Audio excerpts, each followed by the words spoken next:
da zuwa tashar Jaruman Hausa TV.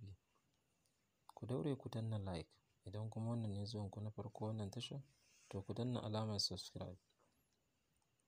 Sannan ku danna ƙararrawar sanarwa yanda da mun saki sabon shiri za ku ji mu. Ku daure ku ɗan kalli wannan taƙaitaccen bidiyo. Mun gode.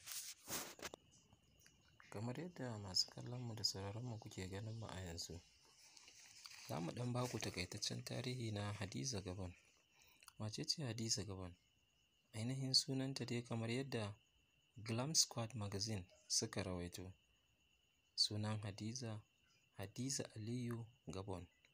Sunanta na gaskiya shi ne Hadiza Aliyu, sannan kuma sunanta na nickname shi ake kira da Hadiza Gabon. Sannan kuma actress ce, ko kuma mu ce muku jaruma ce a Kannywood. Hadiza Gabon ita dai an haife ta ne a garin Gabon, inda mahaifinta mai suna Malam Aliyu mutumin Gabon ne, sannan kuma mahaifiyarta mutuniyar Najeriya ce a garin Adamawa.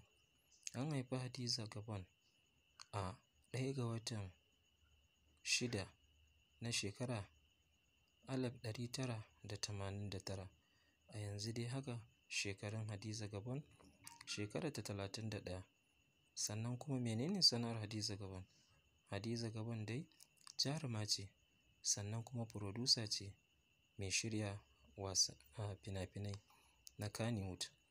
Sannan kuma ta fara shiga harkar fina-finan Hausa na Kannywood ne a shekara ta 2009, inda a wannan lokacin ne ta fito a fim ɗin Ali Ya Ga Ali, wanda shi ne fim ɗin da ya ɗaga ta kuma ta samu suna na Hadiza Gabon.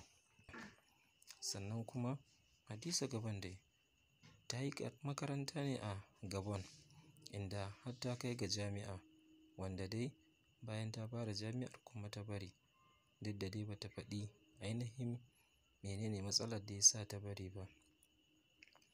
Ta fito a fina-finan Kannywood da yawa kamar Daina Kuka, Ƙolo, Farar Saƙa, Dare Ɗaya, Umarnin Uwa, Aisha Humaira, Baɗi Ba Rai, Daga Ni Sai Ke da sauransu.